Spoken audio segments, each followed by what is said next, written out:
I heated a wire until it was red hot, hammered it into a sharp spike, and while the guy slept I quietly slipped off his swim goggles. Then I jumped into the sea to spear fish, thinking everything was under control. Little did I know, this moment would make me regret it for the rest of my life. When the guy woke up and found his goggles gone, he flew into a rage and grabbed a spear, ready to sink me. My wife grabbed the spear to stop him, but she was too weak, she couldn't hold it, and even tore her clothes in the struggle. Seeing that, the guy didn't hesitate. When I came back full of fish and tossed the goggles to him, he should have been angry, but instead, he seemed oddly pleased.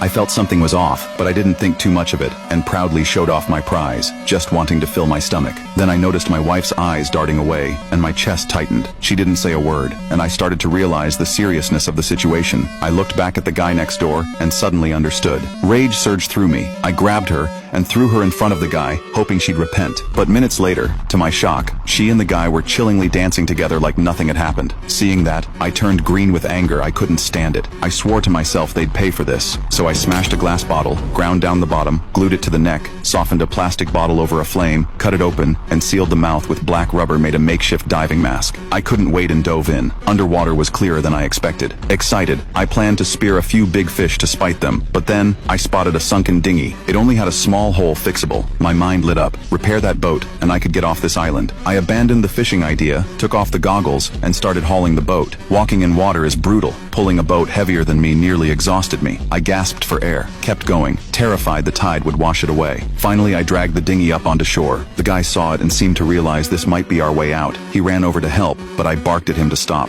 He'd humiliated me before, now he had the nerve to cozy up to me? No way. For days I worked on the boat, dreaming of leaving the island. Then my wife came to apologize, saying she did what she did to survive and begging me to take her when the boat was ready. I wasn't stupid. I didn't buy her one-sided excuse and turned away in anger. Not long after, the boat was fixed and even had a sail. Seeing the guy busy, I grabbed my spear, planning to catch a few more fish for provisions. But as soon as I hit the water, I sensed something was wrong. I surfaced and saw they had already loaded all their stuff into the dinghy. They were trying to steal my boat. Fury boiled over. I sprinted to the shore, trying to stop them, but it was too late. They'd pushed the boat into the water. I chased after them but couldn't catch up, and could only roar on the beach. Watching them sail away, my anger strangely shifted to amusement. I lay back in my chair, ready to watch the show.